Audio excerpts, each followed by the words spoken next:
بسم اللہ الرحمن الرحیم۔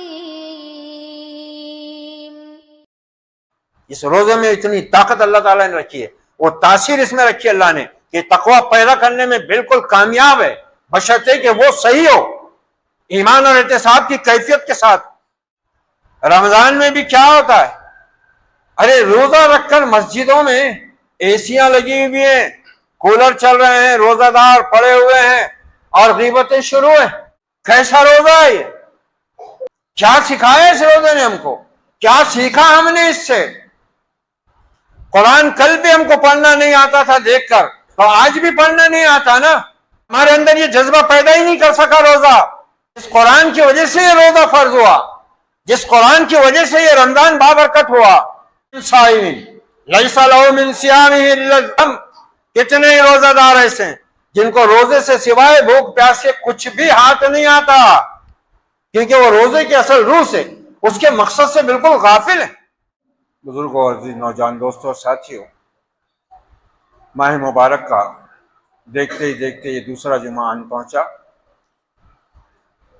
دن اور رات اللہ کی مٹھی میں ہے، پورا نظام کائنات اس کے حکم میں پابند ہے۔ انسان اپنی زندگی کو ہر دن کم کر رہا ہے اور ہر دن موت کی طرف بڑھ رہا ہے۔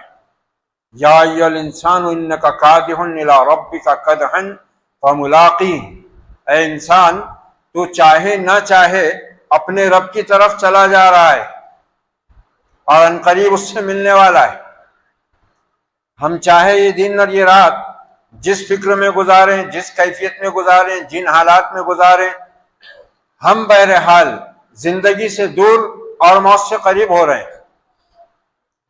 ایسے میں اللہ تعالیٰ کا ہم پر یہ احسان کہ اس نے ہمیں اس عظیم اور بابرکت مہینے تک مہلت بخشی ہے۔ کتنے ہی ہمارے دوست احباب اعزاء اقارب رشتہ دار تھے جو گزشتہ رمضان میں ہمارے ساتھ تھے، آج وہ اس دنیا ہی میں موجود نہیں۔ کل ہمارا بھی یہی حال ہو سکتا ہے، ہم نہیں جانتے کہ پھر آنے والا رمضان ہم میں سے کون دیکھ پائے گا کون نہیں دیکھ پائے گا۔ اسی لیے اللہ کے نبی نے اپنی امت کو بار بار یہ تاکید فرمائی ہے، اور اللہ نے خود بندوں سے کہا ہے کہ میرے بندو قیامت کب آئے گی اس کا انتظار نہ کرو۔ ہر انسان کی قیامت تو خود اس کی موت ہے، پہلے وہ موت آنے کے بعد اسی عالم آخرت میں چلا جاتا ہے جس سے وہ غفلت میں ڈوبا ہوا ہے، یا جو سرکشی اور اناد کی وجہ سے اس کا انکار کر بیٹھے ہیں۔ لیکن جانا سب کو ادھر ہی ہے، وَإِلَى اللَّهِ تُرْجَعُ الْأُمُورُ وَإِلَيْهِ تُحْشَرُونَ، اسی کی طرف تم اکٹھے کیے جاؤ گے، اسی کی طرف تم سب کو پلٹنا ہے۔ یہ بار بار قرآن حقیقت بیان کرتا ہے۔ ہر نبی نے اپنی امت کو اسی بات سے آگاہ کیا۔ محمد رسول اللہ صلی اللہ علیہ وسلم نے اپنی امت کو اس بارے میں بار بار نصیحت کی کہ لوگوں نیک اعمال کے کرنے میں جلدی کرو، بادروا بالاعمال، نیک اعمال کے کرنے میں جلدی کرو، کیونکہ میرے بعد بہت سے فتنے پیدا ہوں گے، اور پھر ان فتنوں سے بچنے کا راستہ آپ نے یہی بتایا کہ اللہ کی کتاب کے ساتھ چلتے رہنا۔ یہ ہر سال آنے والا مبارک مہینہ ہمیں کیا بتاتا ہے؟ آج ہم جس حالت سے گزر رہے ہیں، آج ہمارا پورا عالم اسلام جن حالات سے دوچار ہے، یہ امت جس طرح کی ذلت اور رسوائی کا شکار ہے، یہ سب کس چیز کا نتیجہ ہے؟ یہ اللہ کے دین سے دوری کا نتیجہ ہے، یہ اللہ کی کتاب سے دوری کا نتیجہ ہے، یہ محمد رسول اللہ صلی اللہ علیہ وسلم کی سنتوں سے اعراض کرنے کا نتیجہ ہے۔ اور یہ بات پہلے ہی واضح کر دی گئی تھی کہ اگر تم اللہ کے دین کا راستہ چھوڑو گے تو پھر اللہ بھی تمہارے اوپر ظالموں کو مسلط کرے گا، ذلت و رسوائی کا طوق تمہیں پہنا دے گا، اور اس کو تم سے دور کرنے والا پھر کوئی نہ ہوگا سوائے اس کے کہ پھر تم پلٹ کر اپنے رب کی طرف واپس آ جاؤ۔ یہ رمضان کا مہینہ ہمیں اسی کتاب ہدایت اور کتاب انقلاب کی طرف متوجہ کرنے کے لیے آتا ہے۔ اس مہینے کو جو بھی تقدس، جو برکت، جو عظمت، جو فضیلت حاصل ہے وہ اس قرآن کی وجہ سے ہے۔ شہر رمضان الذی انزل فیہ القرآن، رمضان کو یہ فضیلت، یہ برکت، یہ عظمت، یہ شرف، یہ مقام اس قرآن کی وجہ سے ملا ہوا ہے نا۔ اور اس امت کو یہ مرتبہ و مقام کے یہ خیر امت ہے، امت وسط ہے، امت محمدیہ ہے، ملت اسلامیہ ہے، ملت ابراہیم ہے، یہ بھی اسی قرآن کے نتیجے میں، اس قرآن ہی نے بتایا ملت ابیکم ابراہیم۔ تو ہم ملت محمدیہ بھی ہیں علی صاحب الصلاۃ والسلام، اور ہم ملت ابراہیم بھی ہیں۔ اور ہماری خصوصیت کیا ہے؟ ہماری خصوصیت یہ ہے کہ اس دنیا میں اب ہم اللہ کی توحید خالص کے واحد داعی اور پیامبر ہیں، کیونکہ دنیا میں کسی بھی مذہب کے پاس توحید ہے لیکن اپنی اصلی اور خالص صورت میں نہیں ہے، وہ صرف ہمارے پاس ہے قرآن کی صورت میں اور صاحب قرآن محمد الرسول اللہ کی سیرت مبارکہ کی صورت میں۔ مگر آج ہمارے عقیدوں کا، ہمارے اعمال کا، دین سے ہماری واقفیت کا کیا حال ہے؟ کتنے رمضان آئے اور گزر گئے، ہماری زندگیوں میں کیا انقلاب برپا ہوا، ہمارے اعمال میں کیا نکھار آیا، کون سے گناہ ہم چھوڑنے میں کامیاب ہوئے، کون سی نیکیاں ہم نے اختیار کی جس سے ہماری زندگی میں نیکیوں کا، تقوی کا اضافہ ہوا، جبکہ روزے کا مقصد یہی بیان کیا گیا۔ یہ ایمان اور احتساب کا مہینہ ہے، ہم کو صرف صبح سے شام تک بھوکے رہنے ہی کا حکم نہیں ہے۔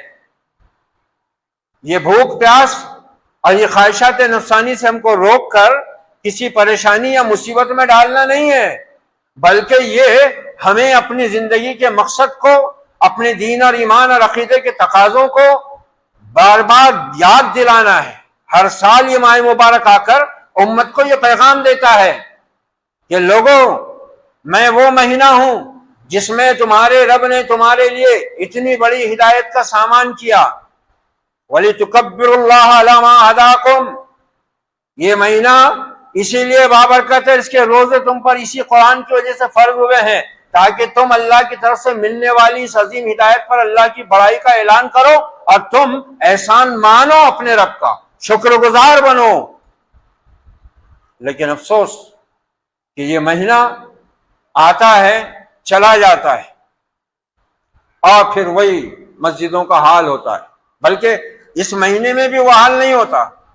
اب میں روزانہ عشاء میں جاتے ہوئے دیکھتا ہوں، ہمارے پاس 8:45 بجے جماعت ہے، دوسری مساجد میں کہیں 8:15 بجے، کہیں 8:30 بجے، یہاں سے لے کر بازار پرانی بستی تک نوجوانوں کے جھنڈ موبائل لے کر بیٹھے نظر آتے ہیں، کچھ اپنی ہوٹلوں میں اپنے کاروبار میں مصروف نظر آتے ہیں۔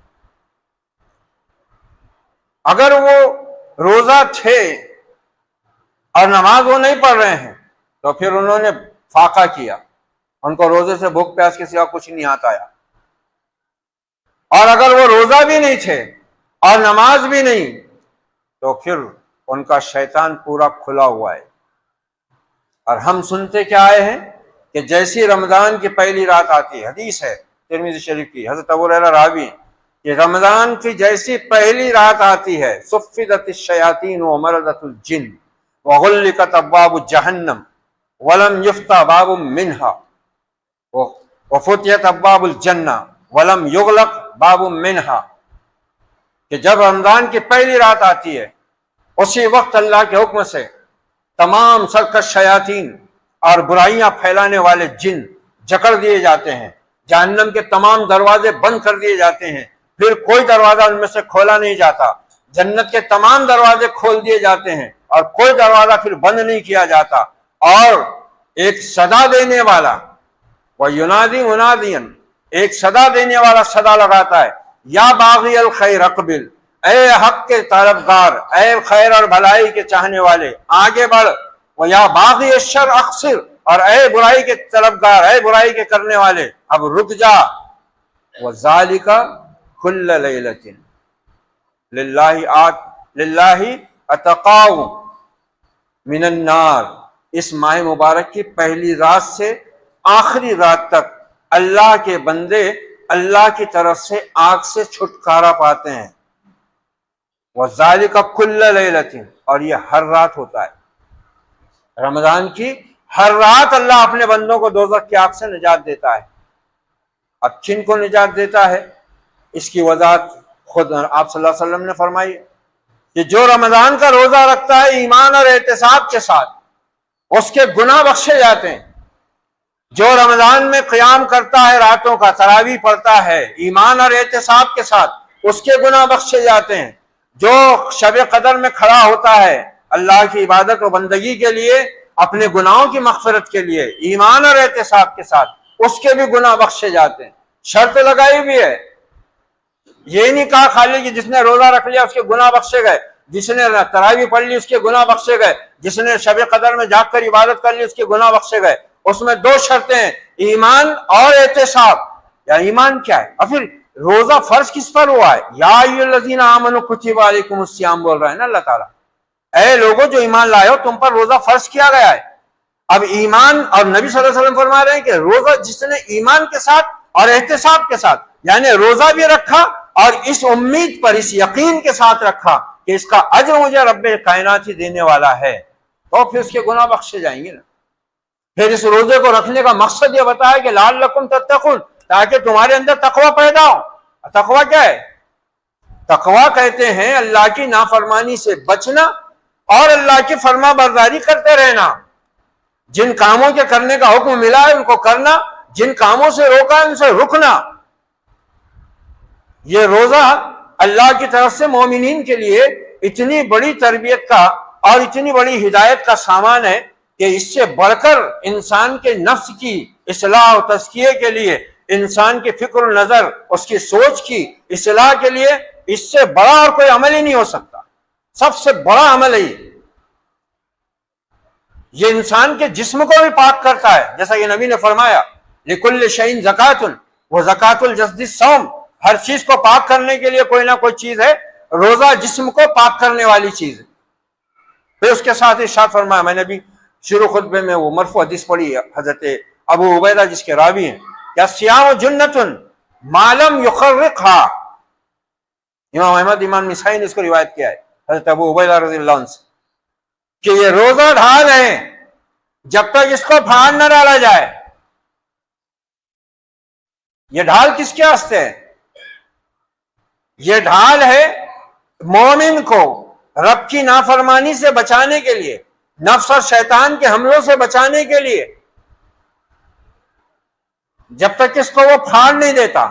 اور حضرت ابو ہریرہ کی روایت میں اس کی وضاحت ہے، عن ابی ہریرہ رضی اللہ تعالی عنہ قال ان الصیام جنۃ ما لم یخرقھا، قیل بما یخرقھا، قال بکذب او غیبۃ، رواه الطبرانی رحمۃ اللہ علیہ۔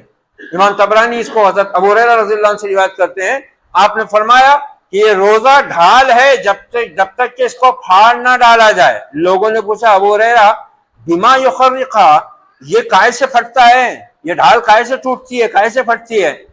قال، حضرت ابو ہریرہ نے جواب دیا بکذب، جھوٹ سے، او غیبت، یا غیبت سے۔ پورے روزے کی بیانات کو دیکھو، اس سلسلے میں جتنی احادیث ہیں، جتنے مسائل ہیں فقہاء کرام کے بیان کردہ، ان سب میں دو چیزیں نظر آئیں گی۔ ایک نظر آئے گا توحید، یہ روزہ توحید سکھانے آتا ہے۔ اس لیے وہ جو مشہور حدیث ہے جس میں فرمایا گیا کہ ہر ابن آدم کا ہر عمل اللہ تعالیٰ 10 گنا سے کئی گنا بڑھاتا ہے اجر و ثواب کے اعتبار سے۔ ایک نیکی پر 7 نیکیاں، 10 نیکیاں، 100 نیکیاں، 700 نیکیاں، اور بڑھا دیتا ہے۔ لیکن اللہ تعالیٰ کہتا ہے الا الصوم، سوائے روزے کے۔ روزے کے معاملے میں اللہ کہتا ہے میرا قانون الگ ہے، الصوم لی وانا اجزی بہ، یہ روزہ تو خاص میرے واسطے ہوتا ہے، حالانکہ سب عبادت اللہ ہی کے واسطے ہوتی ہے۔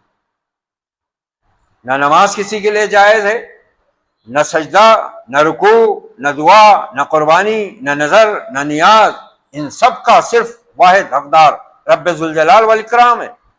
لیکن روزے کے بارے میں خاص ارشاد ہو رہا ہے، اور اس حدیث کو امام بخاری رحمۃ اللہ علیہ کتاب التوحید میں بیان کر رہے ہیں۔ کتاب التوحید میں ہے یہ حدیث، جبکہ یہ روزے کے بارے میں کتاب الصوم میں ہونا چاہیے تھا. یہ بہت اہم چیز ہے، اس کو سمجھنے کی ضرورت ہے کہ یہ روزہ صرف بھوک پیاس کا نام نہیں ہے. سحری اور افطاری کو روزہ نہیں بولتے. یہ بہت بڑا درس لے کر آتا ہے، بہت بڑا سبق لے کر آتا ہے، بہت بڑا پیغام لے کر آتا ہے. ایک مومن اگر اس مہینے کے اس مقصد کو، اس روزے کے مقصد کو، اس مہینے کی اس عظمت اور فضیلت کو سمجھے تو وہ قرآن سے بیگانہ اور دور اور عمل سے غافل نہیں رہ سکتا. اس روزے میں اتنی طاقت اللہ تعالیٰ نے رکھی ہے، وہ تاثیر اس میں رکھی اللہ نے کہ تقویٰ پیدا کرنے میں بالکل کامیاب ہے، بشرطے کہ وہ صحیح ہو، ایمان اور احتساب کی کیفیت کے ساتھ. الصوم لی وانا اجزی بھی، روزہ خاص میرے لیے اور میں اس کا بدلہ دوں گا. یعنی اس کی کوئی تعین اللہ نے نہیں فرمائی کہ 700 گنا دوں گا، 1000 گنا دوں گا، نہیں، جتنا چاہوں گا بے حساب دوں گا. کیونکہ روزہ دار میرے لیے اپنی خواہش کو چھوڑتا ہے، میرے لیے اپنی بھوک پیاس برداشت کرتا ہے. اور پھر اس کے اجر بیان کیے گئے. اب یہ جو حدیث ہے حضرت ابو ہریرہ رضی اللہ عنہ والی، ذرا دیکھیے کہ حدیث کیا پیغام دے رہی ہے. جب حضرت ابو ہریرہ رضی اللہ عنہ نے بیان کیا لوگوں سے کہ روزہ ڈھال ہے، ان الصیام جنۃ ما لم یخرقا، جب تک کہ اس کو کوئی پھاڑ نہ دے. لوگوں نے پوچھا کہ اس کے پھٹنے کا سبب کیا ہے، یہ کائے سے ٹوٹتی یا پھٹتی ہے؟ تو حضرت ابو ہریرہ اس کے 2 سبب بیان کر رہے ہیں یہاں پر. بے کذبن، جھوٹ سے. کیا مطلب ہو رہا ہے؟ مطلب یہ ہو رہا ہے کہ اگر تم نے واقعی روزہ رکھا ہے اور روزے کی صورت میں اللہ نے تم کو یہ ڈھال دی ہے، تو اب رمضان کے بعد تمہاری زندگی سے جھوٹ کا خاتمہ ہونا چاہیے. اور اگر روزہ رکھ کر بھی جھوٹ کوئی بول رہا ہے تو پھر تو نبی نے سیدھی سیدھی بات بتا دی ہے کہ جو روزہ رکھ کر بھی جھوٹ بولنا، اس پر عمل کرنا نہ چھوڑے تو اللہ کو اس کے بھوکا اور پیاسا رہنے کی کوئی ضرورت نہیں، کوئی ضرورت نہیں. اب ہم اپنا اپنا جائزہ لیں. اتنے رمضان ہمارے گزرے، عقل و شعور سے بالغ ہونے کے بعد میں اعمال نامہ کھلتا ہے نا. اسلامی شریعت نابالغ پر کوئی قلم نہیں چلاتی، مرفوع القلم ہوتا ہے نابالغ، لیکن بالغ ہونے کے بعد اس کا اعمال نامہ کھل جاتا ہے. کرامن کاتبین اس کا اعمال نامہ درج کرنا شروع کر دیتے. تب بالغ ہونے کے بعد کسی کے 2 ہوئے، کسی کے 4 ہوئے، کسی کے 10 ہوئے، کسی کے 20، کسی کے 40 رمضان ہو رہے ہیں. ذرا اندازہ لگائیے کہ کیا حاصل ہوا ان رمضان کے روزوں سے. جھوٹ بولنا چھوٹا ہم سے کسی بھی معاملے میں.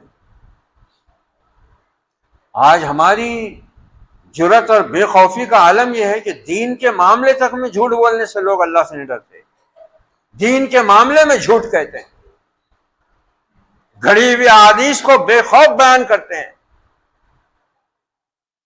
آیات کی من مانی تفسیر بیان کر دیتے ہیں. تو پھر انسانوں سے تو پھر ڈرنے کا سوال ہی نہیں ہے. جب اللہ کے دین کے معاملے میں اللہ سے ڈرتے نہیں جھوٹ بولنے کو، تو پھر انسانوں سے بھلا ہے کب سچ بولیں گے؟ تو ہمیں غور کرنا چاہیے کہیں ہم بھوک پیاسی برداشت کر کے فاقہ تو نہیں گزار رہے. اگر ایسا ہے تو وہ تمام برکتیں فضیلتیں جو ہم سنتے آئے ہیں زندگی جاری ہماری سنتے سناتے، ہمارے لیے اس میں کچھ بھی نہیں باقی بچا نا، پھر کچھ نہیں بچا. اور دوسری وجہ بتا رہے ہیں حضرت ابو ہریرہ لوگوں کو، او بغیبت، غیبت یہ تو ہمارا پسندیدہ عمل ہے. رمضان میں بھی کیا ہوتا ہے، ارے روزہ رکھ کر مسجدوں میں ایسیاں لگی ہوئی ہیں، کولر چل رہے ہیں، روزہ دار پڑے ہوئے ہیں اور غیبتیں شروع ہیں. کیسا روزہ ہے یہ؟ کیا سکھایا اس روزے نے ہم کو؟ کیا سیکھا ہم نے اس سے؟ قرآن کل بھی ہم کو پڑھنا نہیں آتا تھا دیکھ کر، تو آج بھی پڑھنا نہیں آتا نا. ہمارے اندر یہ جذبہ پیدا ہی نہیں کر سکا روزہ. جس قرآن کی وجہ سے یہ روزہ فرض ہوا، جس قرآن کی وجہ سے یہ رمضان بابرکت ہوا، کتنا عظیم مہینہ. اور کتنے اللہ تعالیٰ نے اس میں واقعات رونما کیے ہیں. کئی سرایا، یعنی اللہ کے نبی نے اپنے صحابہ کو مختلف سمتوں میں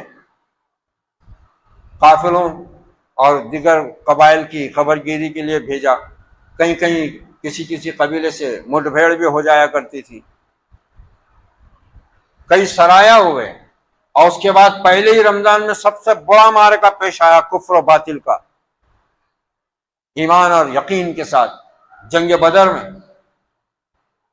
یہی وہ بابرکت مہینہ تھا جس میں محمد الرسول اللہ صلی اللہ علیہ وسلم کو مکہ معظمہ میں وہ عظیم صدمہ جھیلنا پڑا جس میں ام المومنین خدیجہ الکبریٰ رضی اللہ عنہا وفات پا گئی. رمضانی کا مہینہ تھا، سن 10 نبی، جس کو آپ نے عام الحزن قرار دیا تھا. اسی سن میں 6 مہینے کے اندر اندر آپ کے چچا ابو طالب بھی چل بسے تھے.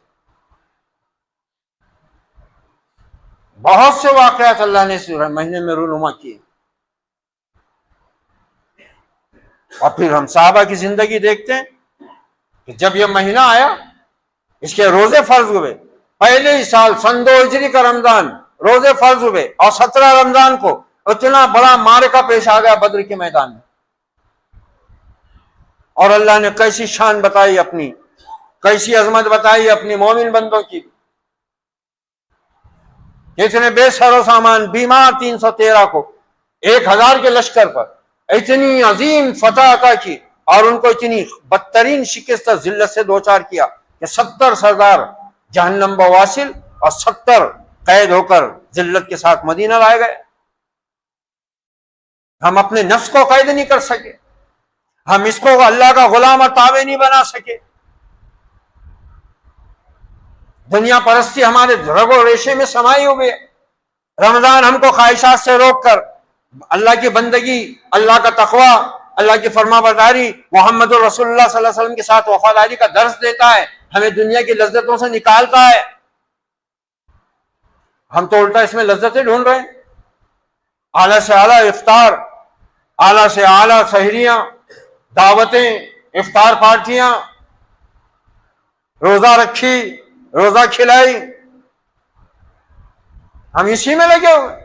یہ مہینہ تو ہم کو ان لذتوں سے روکنے کے لیے آتا ہے کہ ہمارے اندر وہ قوت و طاقت پیدا ہو کہ چاہے کھانے کی خواہش ہو، پینے کی خواہش ہو، یا جنسی خواہش ہو، ان میں سے کوئی بھی خواہش ہو جس کے ہم ضرورت مند ہیں، اللہ ہی نے یہ خواہشیں ہمارے پیچھے لگائی ہیں، لیکن اس کے ساتھ پابندی لگائی ہے کہ ان میں سے کوئی خواہش ہے مومن تو حرام طریقے سے پوری نہیں کرے گا.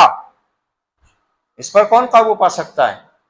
وہی بندہ مومن جو اس مہینے میں حلال سے پوری طرح بچ کر اس سے یہ سبق حاصل کرے گا. پھر یہ گناہوں کو بخشانے کا مہینہ، یہ دعاؤں کا مہینہ. نبی صلی اللہ علیہ وسلم فرماتے ہیں کہ اس مہینے کے ہر دن میں اللہ تعالی اپنے ہر مومن بندے کی ایک دعا ضرور قبول کرتا ہے.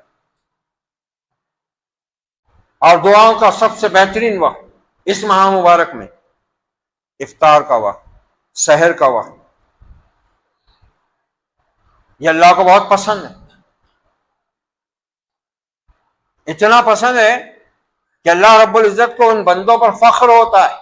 ان کی تعریف بیان کی اللہ نے اپنی کتاب ہدایت میں کہ میرے بندے وہ ہیں المستغفرین بالاسحار، جو سحر کے وقت میں مجھ سے اپنے گناہوں کی مغفرت طلب کرتے. اور اللہ کی شان یہ ہے، نبی صلی اللہ علیہ وسلم فرماتے ہیں صحیحین کی روایت کہ جب بندہ گناہ کرتا ہے اور پھر اللہ سے توبہ کرتا ہے تو اللہ تعالیٰ کہتا ہے میرے بندے نے گناہ کیا اور پھر اس کو خیال آیا کہ اس کا ایک رب بھی ہے جو گناہوں کو بخشتا ہے، اور میرے بندے نے مجھ سے اپنے گناہوں کی معافی چاہی، میں نے اپنے بندے کو معاف کیا. ہم کو کوئی احساس ہی نہیں، ایک روٹین ہے، ایک رسم ہے، چلا آ رہا ہے، برسوں سے چل رہا ہے. بازار سجے ہوئے، مسجدیں خالی ہیں رمضان میں بھی. تراویح پڑھ کر لوگ ایسے چھوٹتے ہیں مسجد سے ہوٹلوں کی طرف، کھانوں کی طرف، جیسے کئی برسوں سے، مہینوں سے، ہفتوں سے بھوکے پڑے ہوئے، اس ماہ مبارک میں بھی ان کو اللہ کے گھر میں بیٹھ کر اللہ کی کتاب سننے کی توفیق نہیں، کہ 20-25 منٹ، آدھا گھنٹہ کم سے کم اللہ کا ذکر اور سن لیں۔ عبادتوں کا مہینہ ہے، ذکر و اذکار کا مہینہ ہے، توبہ و استغفار کا مہینہ ہے، نہیں، بس کھانا پینا سوچ رہا ہے، اور شروع ہو گئی عید کی تیاری، کمانے میں لگے ہوئے مسلمان، سال بھر کماتے ہیں، مگر اس عبادت کے مہینے میں بھی روزہ نماز چھوڑ کر کمائی میں مصروف۔ نہ ان کا شیطان بنا ہوا ہے، نہ ان کے لیے کوئی جہنم کا دروازہ بند ہوا ہے۔ جہنم کا دروازہ ان کے لیے بند ہوتا ہے جو اپنے شیطان کو اللہ کی پابندیوں میں جکڑ لیتے ہیں، اس مہینے کی پابندیوں کو قبول کر لیتے ہیں، اللہ ان کے شیطان کو جکڑتا ہے۔ جو نہ روزہ رکھتے ہیں، نہ نماز پڑھتے ہیں، نہ ذکر و اذکار میں اپنا وقت لگاتے ہیں، ان کا شیطان کھلا پھر رہا ہے، ان کے لیے کوئی جنت کا دروازہ کھلا نہیں ہے، جنت کا دروازہ انہی کے لیے کھلا ہوا ہے۔ صحابہ اکرام کی شان دیکھو کیا تھی، جب انہوں نے بدر کی لڑائی میدان بدر میں لڑی ہے، نہ افطار کے لیے ان کے پاس میں بھرپور کھجوریں تک نہیں تھی، نہ سحر کے واسطے نہ افطار کے واسطے، اور یہی حال ان کا اس وقت بھی رہا۔ وہ دنیا سے اس وقت بھی ایسے ہی دور رہے جب وہ ایران، شام اور روم کے مالک بنا دیے گئے۔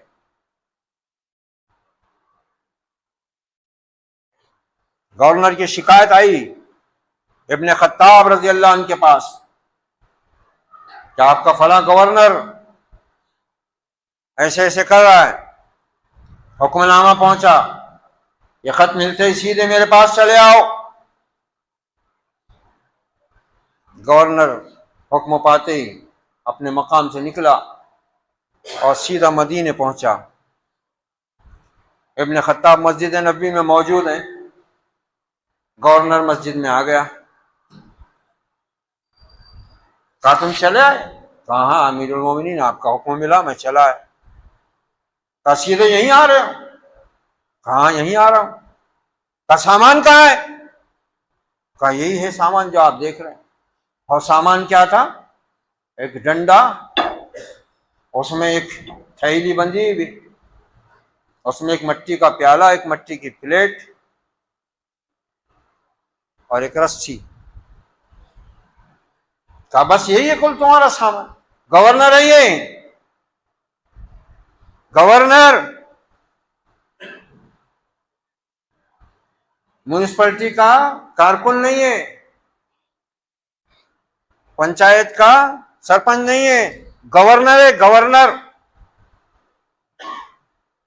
اب امیر نے طلب کیا، اس کو شکایت آئی ہے تو امیر نے طلب کیا، وہ پہنچ گیا ہوا امیر کے پاس، خلیفۃ المسلمین کے پاس، امیر المومنین کے پاس۔ کہا یہی تمہارا کل سامان ہے؟ کہا امیر المومنین یہی میرا کل سامان ہے۔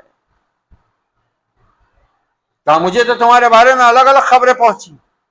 کہا امیر المومنین دیکھ لیجئے اور جس طرح چاہیں تحقیق کر لیجئے۔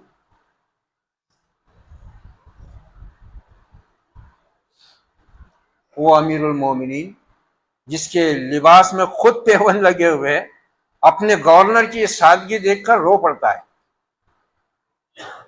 رو پڑتا ہے وہ کہ اللہ تو نے ایسے کارکن مجھے دیے ہیں جو اتنے خوف سے لبریز ہیں، اتنے دنیا سے بے نیاز ہیں، اتنے بڑے عہدے پر فائز ہو کر اتنی سادہ زندگی گزارتا ہے۔ تو روزہ نماز چھوڑ کر عید کی اس میں لگے مرد، عورتیں، بوڑھے، جوان، سب کہ اس عید میں اپنا ہی جلوہ ہو، بس نمازیں چھوڑ چھوڑ کے چلے شہروں میں کھانوں کے لیے، خریداری کے لیے۔ یہ گورنر ہے، وہ کہتا امیر المومنین اگر اجازت ہو تو 3 دن اپنے گھر والوں میں رہ لوں۔ کہا جاؤ اجازت ہے. گھر میں آئے, پیچھے اپنے ایک کارکن کو دینار اور درہم کی تھیلی دے کر بھیج دیا امیر المومنین نے کہ جاؤ, اس کے حالات بہت ہی خراب نظر آ رہے ہیں, یہ اس کو دے دو اور کہہ دو کہ امیر المومنین نے تمہیں اپنے لیے دیا ہے. اور کہا 3 دن رہنا اس کے پاس, دیکھنا وہ کیا کرتا ہے. وہ صحابی 3 دن رہے گورنر کے گھر میں. 3 دن کے بعد واپس آئے. ابن خطاب نے رپورٹ مانگی, کیا دیکھا؟ امیر المومنین جس وقت میں یہ درہم اور دینار لے کر پہنچا, میں نے دیکھا کہ وہ جو کی سوکھی روٹی کھا رہے تھے. مجھے بھی انہوں نے اس میں شامل ہونے کی دعوت دی, میں نے بھی ان کے ساتھ وہی روٹی کھائی. اور اس کے بعد امیر المومنین انہوں نے اپنی زوجہ سے کہا کہ نیک بخت, یہ دنیا گھر میں آ گئی ہے, اس کا کیا کروں؟ کہا اس کو لگا دیجیے اللہ کی راہ میں. امیر المومنین دونوں میاں بیوی نے آپس میں یہ مشورہ کر کے دیکھتے ہی دیکھتے وہ سارے درہم اور دینار مستحقین اور مسکینوں میں تقسیم کر دیے.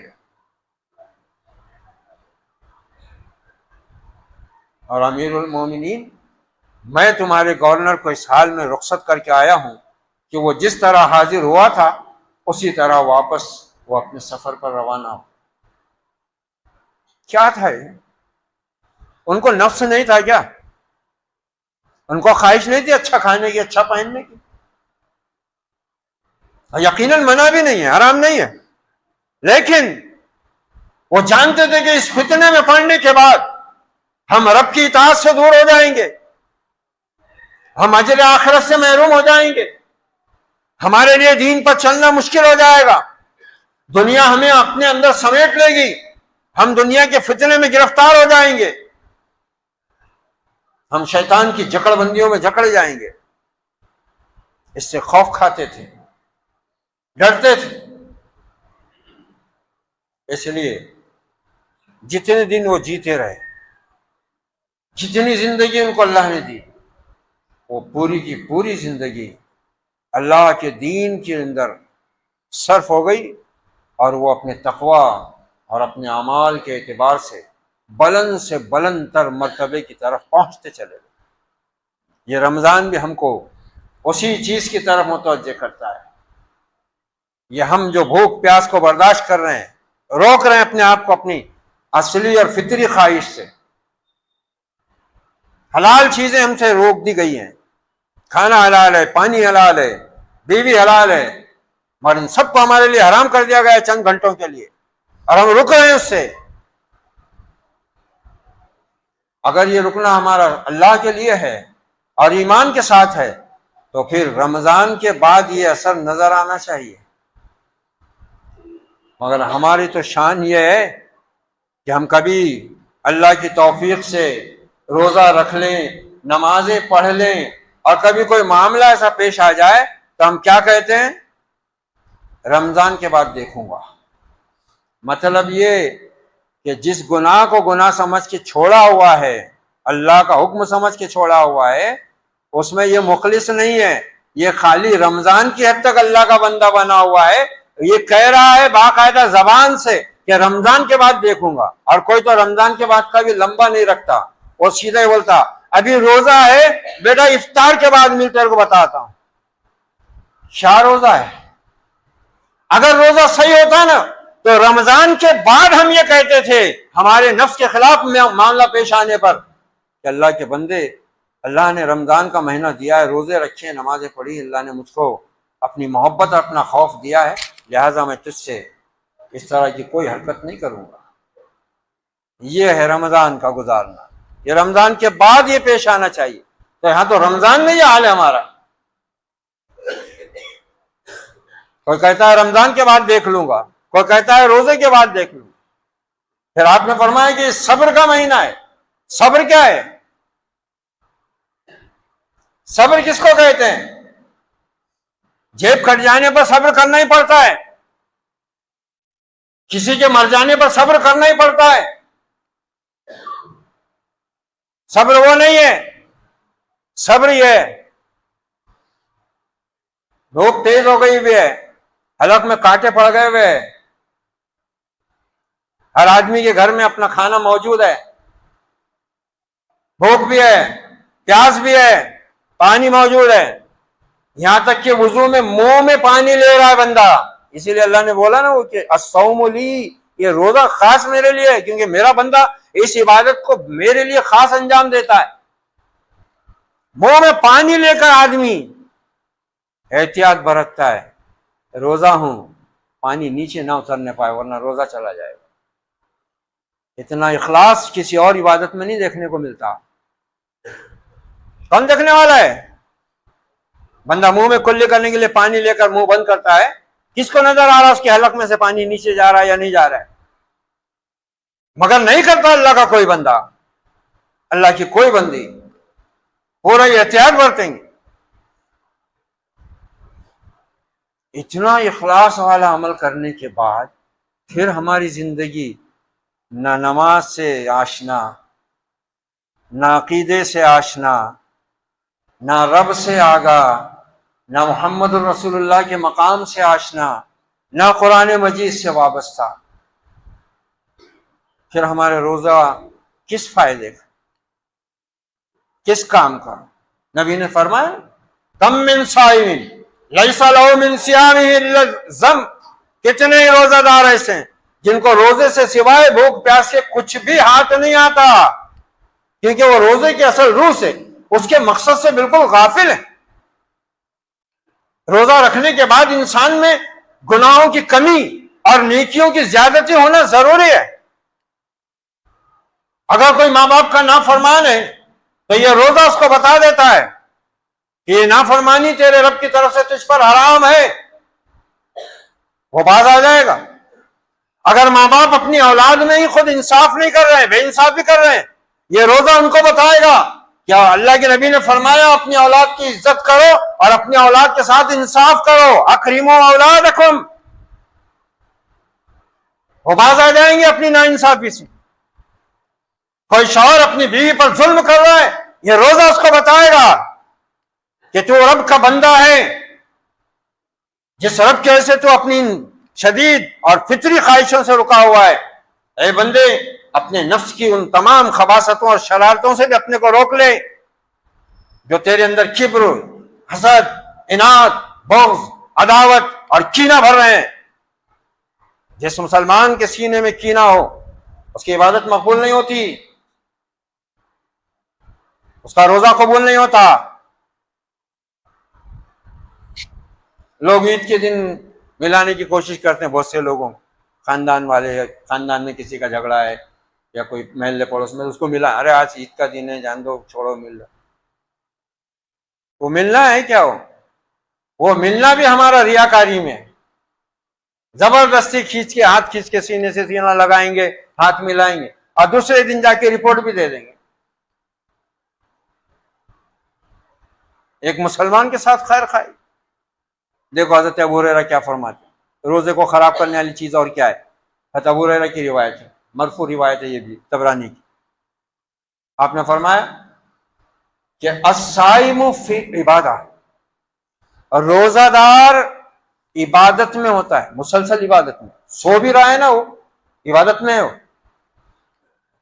اپنی دکان پہ بیٹھ کے کاروبار کر رہا ہے نا، روزہ دار ہے، دکان پہ بیٹھا ہوا ہے، کاروبار کر رہا ہے، عبادت میں ہے. وہ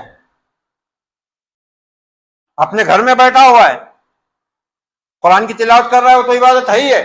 لیکن اپنی بیوی سے بات چیت کر رہا ہے، اپنے ماں باپ سے بات چیت کر رہا ہے، اپنے بہن بھائیوں سے بات چیت کر رہا ہے، عبادت نہیں ہے. وہ الصائم فی عبادہ، روزہ دار عبادت میں. اب دیکھو آگے کیا ہے، معلم یغتب مسلمن او یوزیہ، اس وقت تک روزہ دار عبادت میں ہے جب تک وہ کسی مسلمان کی غیبت نہیں کرتا یا کسی مسلمان کو تکلیف نہیں پہنچاتا. جیسی یہ کام اس نے کیا، عبادت سے باہر ہو گیا، عبادت سے باہر ہو گیا. ہر سال رمضان گزار رہے ہیں ہم، ہر سال آ رہا ہے رمضان، کوشش کریں ہم کہ یہ رمضان ہماری زندگی میں وہ انقلاب برپا کرے، وہ تبدیلی لائے، مسجدیں آباد ہوں، پھر بے نمازی نمازی بن جائیں، غفلت کے ساتھ ایک نماز دو نماز پڑھنے والے 5 وقت کی نماز کے پابند ہو جائیں، بیوی پر ظلم کرنے والا شوہر بیوی کے حقوق کی ادائیگی کا حامل ہو جائے، شوہر کی نافرمانی کرنے والی بیویاں شوہر کے مقام کو پہچان لیں، اس کی نافرمانی سے بچ کر اپنی جنت کو محفوظ کر لیں۔ ماں باپ مرد کی دوزخ جنت اور شوہر عورت کی جنت اور دوزخ۔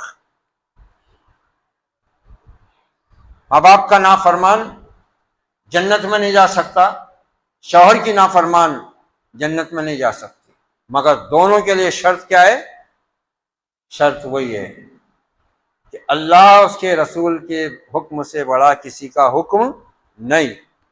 لا طاعت لمخلوق فی معصیت الخالق، کسی بھی مخلوق کا مرتبہ کتنا ہی بڑا ہو، استاد، ماں باپ، شوہر، عالم، امام، علامہ، مفتی، کوئی بھی ہو، ان میں سے کسی کی بات اس وقت نہیں مانی جائے گی جب وہ اللہ کی نافرمانی یا رسول کی نافرمانی پر مبنی ہوگی۔ یہ اصول ہے یہ شریعت کا۔ تو ہمیں ایک تو توحید کا درس دیتا ہے یہ رمضان، یہ روزہ ہمیں توحید سکھاتا ہے کہ جس رب سے تم اتنا ڈر رہے ہو نا روزہ رکھ کر، کہ منہ میں پانی لینے کے بعد بھی جبکہ پیاس لگی ہوئی ہے تم حلق تر نہیں ہونے دے رہے، ایسی اس رب سے 11 مہینے ہر اس معاملے میں ڈرو جہاں اس نے تم کو روکا ہے، اور ہر اس کام کو انجام دو جسے کرنے کا تم نے حکم دیا ہے، اسی اخلاص کے ساتھ۔ یہ روزہ توحید کا بہت بڑا درس دیتا ہے، توحید سکھا رہا ہے یہ روزہ۔ آج ہمارے عقیدوں کو ہم دیکھیں، آج بھی مسلمانوں کے گلوں میں تعویذ لٹکے ہوئے، کمر میں، پیروں میں، انگوٹھوں میں دھاگے بندھے ہوئے، اللہ کی ذات پر کوئی بھروسہ نہیں، اللہ پر ایمان کا دعویٰ، اور حاجت روا مشکل کشا کس کس کو بنائے بیٹھے،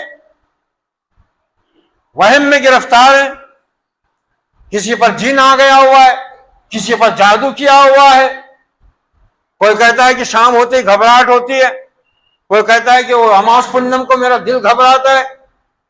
کیوں گھبراتا ہے؟ کیوں گھبراتا ہے؟ کوئی کہتا ہے کہ دکان میری اچھی چل رہی تھی، پتہ نہیں کسی نے کیا کر دیا، ایک جانتے کو بتایا تو اس نے بولا کہ تمہاری دکان باندھ دیا کسی نے۔ احمقو، نادانو، جاہلو، اللہ کو رازق بھی مانتے ہو، اللہ کو معبود بھی مانتے ہو، اللہ کو زمین آسمان کا خالق بھی مانتے ہو، اور پھر مشرکین مکہ کی طرح اور موجودہ دور کے مشرکوں کی طرح اس کے ساتھ دوسروں کو شریک بھی ٹھہراتے ہو، دوسروں کو سمجھ لیا تم نے۔ یہ ایسے ہی ہو رہا ہے، اچھی چل رہی تھی دکان، اچانک بیٹھ گئی، صبح خود اٹھ کے چلے آتا تھا، بولے اب اٹھا رہے تھے بھی جا رہا نہیں، بولے نہیں میرا دل گھبرا رہا، میرے کو ایسا ہو رہا ویسا ہو رہا۔ کیوں ہو رہا ہے؟ اللہ کے نبی نے فرمایا کہ میری امت کے لیے صبح کے وقت میں برکت رکھی ہوئی ہے، بورک لامتی فی بکورہا، میری امت کے لیے اللہ نے صبح کے وقت میں، فجر کے وقت میں، صبح کے وقت میں برکت رکھی ہوئی ہے۔ برکت کے وقت میں یہ آندھا پڑا ہوا ہے،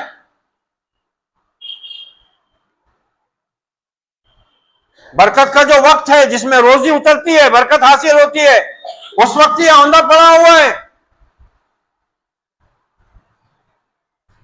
رات آرام کے لیے ہے، اس میں الوؤں کی طرح جاگ رہا ہے۔ ماں باپ بے فکر اپنی اولاد کے انجام سے، اولاد بے فکر ماں باپ کے انجام سے، بیوی بے فکر شوہر کے انجام سے، شوہر بے فکر بیوی کے انجام سے۔ ہم ایک دوسرے کے دشمن بنے ہوئے ہیں۔ حقیقت میں دوست وہ ہے جو جہنم سے بچاتا ہے۔ اسی لیے محمد الرسول اللہ صلی اللہ علیہ وسلم کا حق